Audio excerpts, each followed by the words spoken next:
2019 with Gauge Girl Training, an online meal planning and coaching service. Pardon my funky hair. I'm excited to connect with you guys today. And today's topic is how to get back on track fast. The fastest way to get back on track with your weight loss goals. And I'm preaching to the choir, you guys, because I have been off track. I have had one hell of a summer, but that is going to change. I have had some deaths in the family, a lot of things going on. And please let me know if chat filter, I just want to make sure top chat, live chat, all messages. Let me know if you guys can hear me. Let me know how the audio is. And please comment where you are from. Hello, hello. Long time no see, everybody. And I am also preparing dinner. Hi, Susan. Hello, hello. So, how to get back on track fast. I'm not sure about you guys, but I'm just going to keep it 100 with you, as I always do. I've been off track.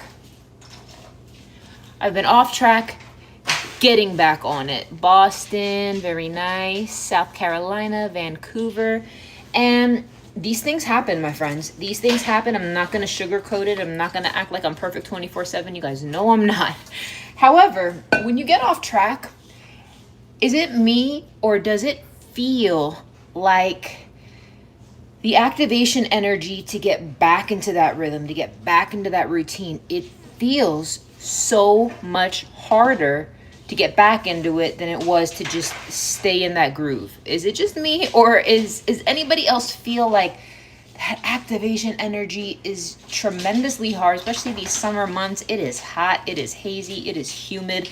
A lot of folks are in and out on vacation, and it can be very challenging. And if you need to get back on track, I'm going to give you guys some tips you may not have heard before. So please take 2 seconds, give this live stream a thumbs up.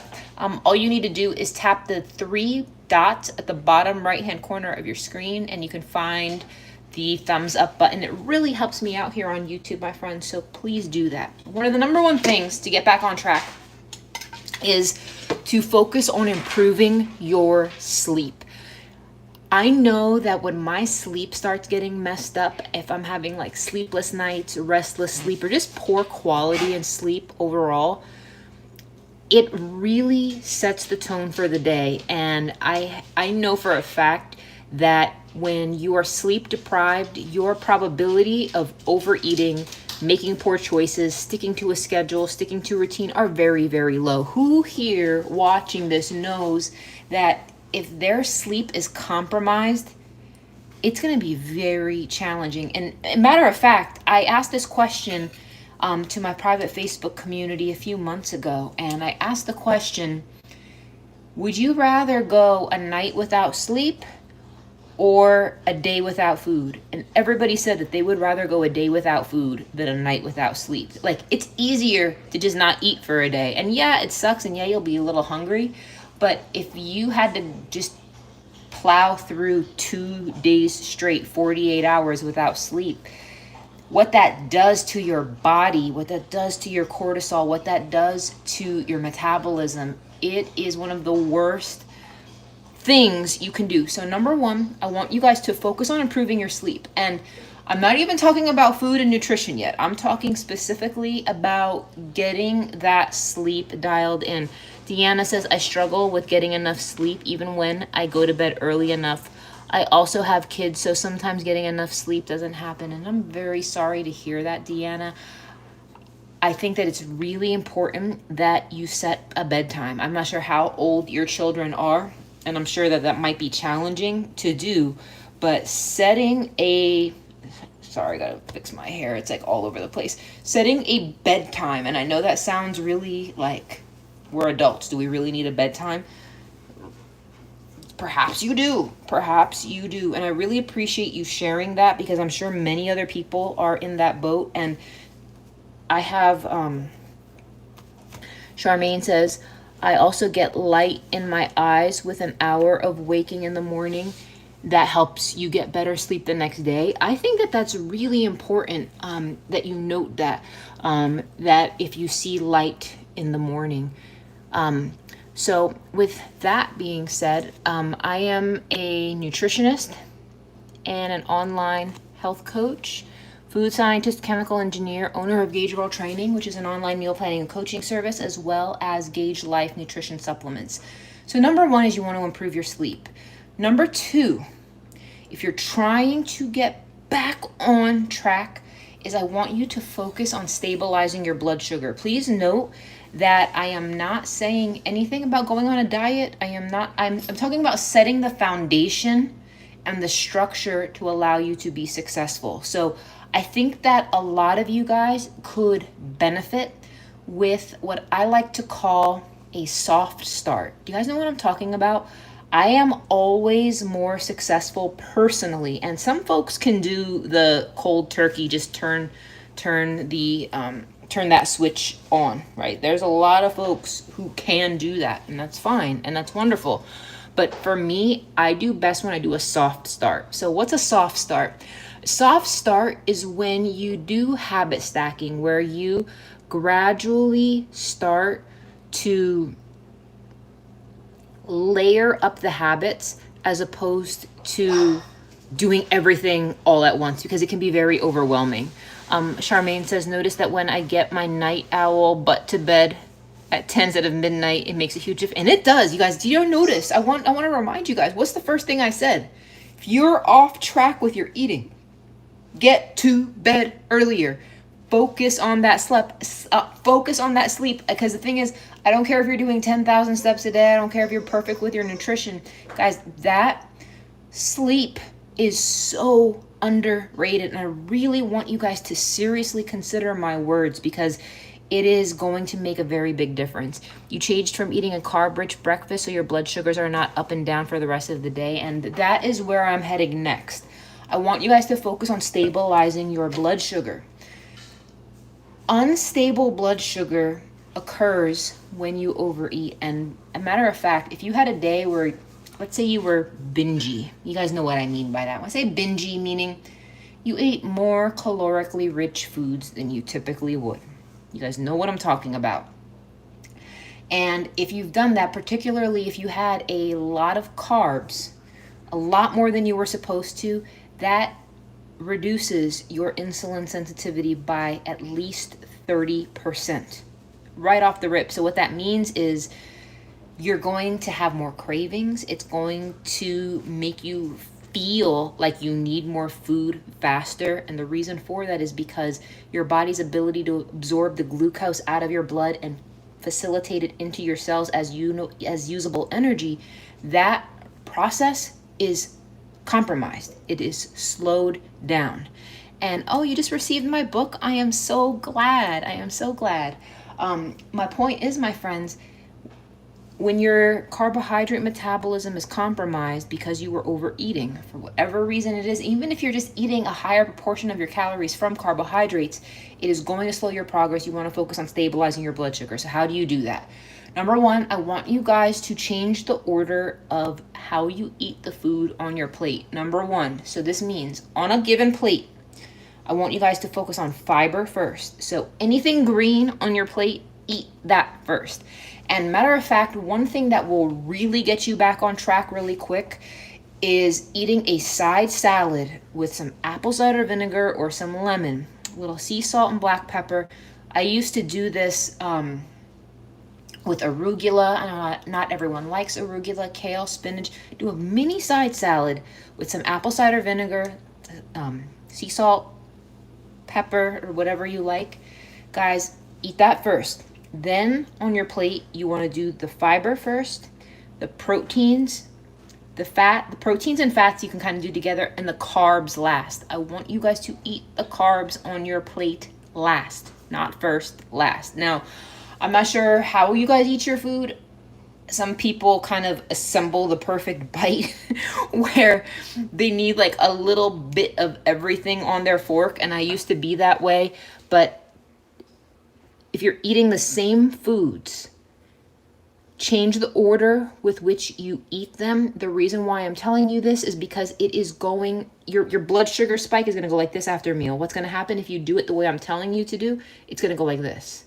You are going to save yourself from dealing with that instability in your blood sugar, which is going to which is going to introduce cravings.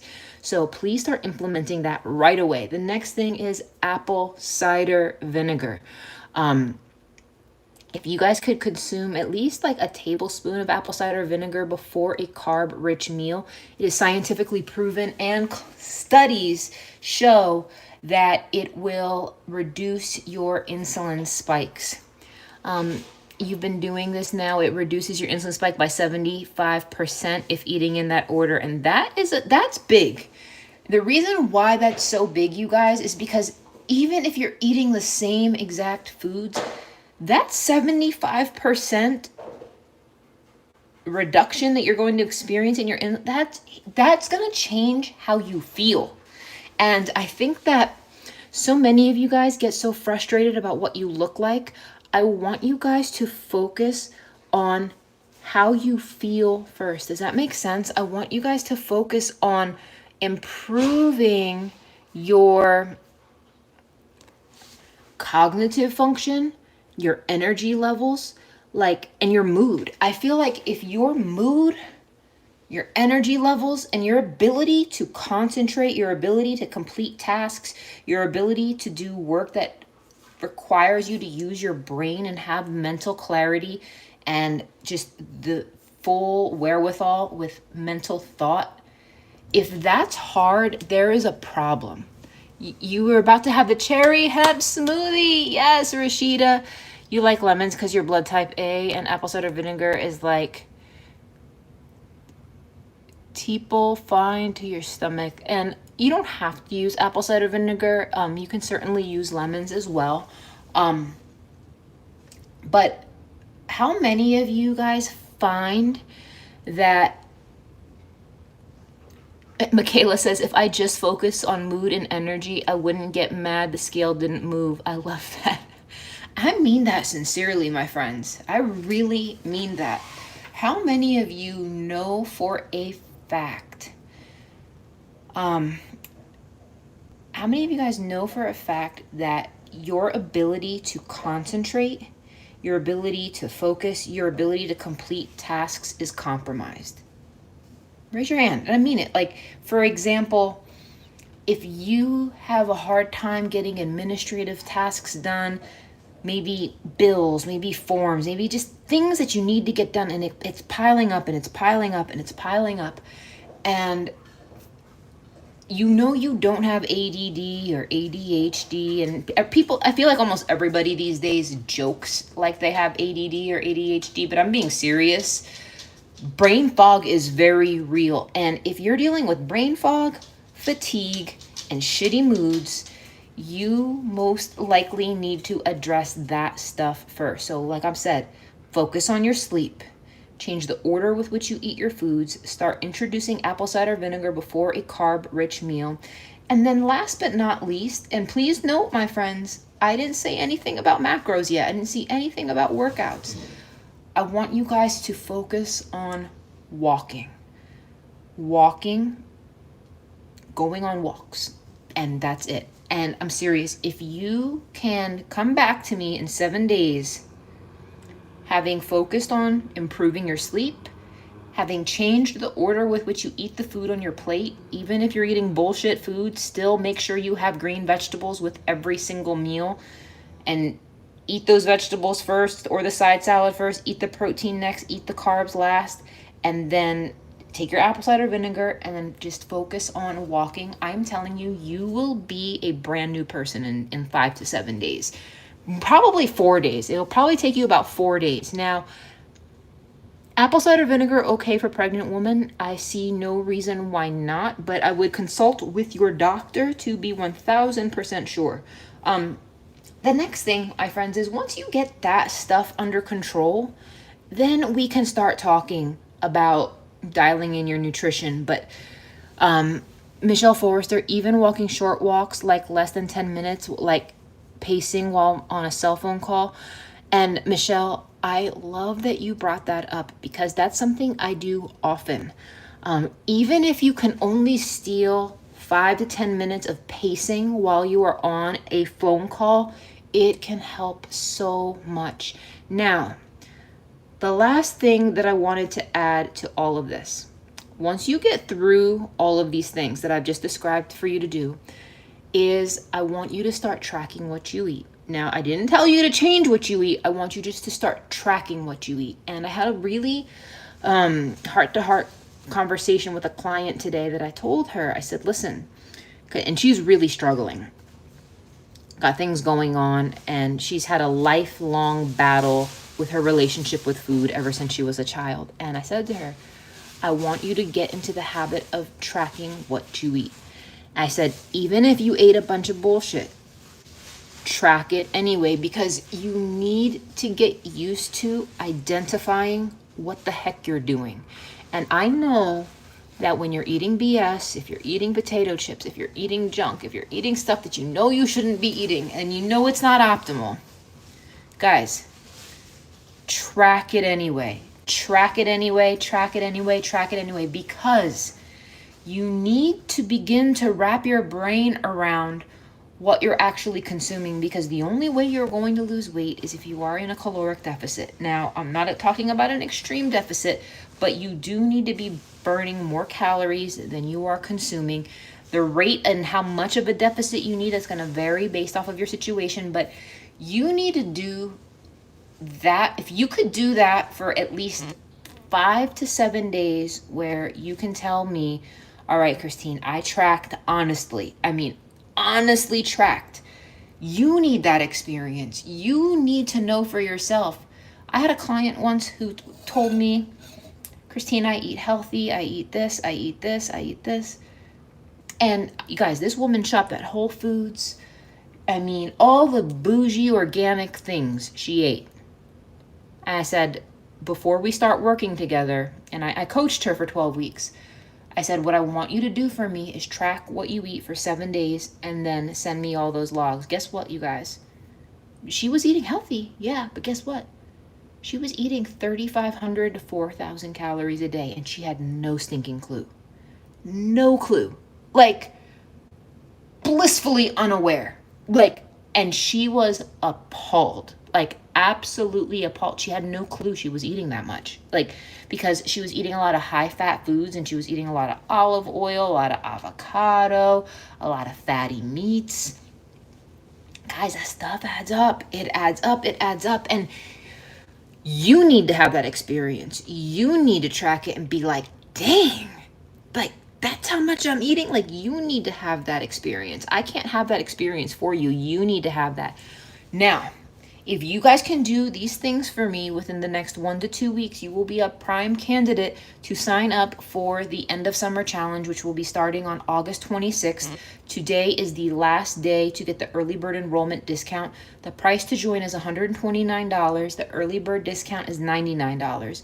What this comes with is custom macros that change every 2 weeks. You get our Getting Started guide, our macro tracking for beginners. You get access to our app with all of the data tracking tools to monitor your progress. You get workouts for your macro type that are home or gym based. You get to participate in a weekly group Q&A Zoom call with me, and you get to compete for prizes. And I challenge you guys. I invite you guys to join. I would love to have you participate. You have to head over to gagegirltraining.com to get that discount. It expires tonight at midnight. Now, I do have 2 coaching spots left available for anyone who wanted to add coaching to their package, and that pricing is also on the website. If anyone has a question about coaching, just make sure you message me on Instagram. Charmaine says, can I put the link for this on here? When should you fill out the form? I'd say at your earliest convenience. You could do it a week before, but I don't anticipate you're going to experience much changes between now and then. I mean, if you do, they'd be very minimal. So I would fill them out as soon as possible. Can I put the link here? Can I? Michaela, if you would be so kind to do me a favor, would you mind posting the link, gagegirltraining.com there. I'm not sure if I can do it myself or if I can even type anything from here. I know I can do that on Instagram, but I can't do it directly from here. But it's gagegirltraining.com, GAUGEGIRL training.com. And you guys, I'm going to be very, very honest with you guys. I need this challenge too. So I need to sign off. I'll talk to you guys later. Bye-bye.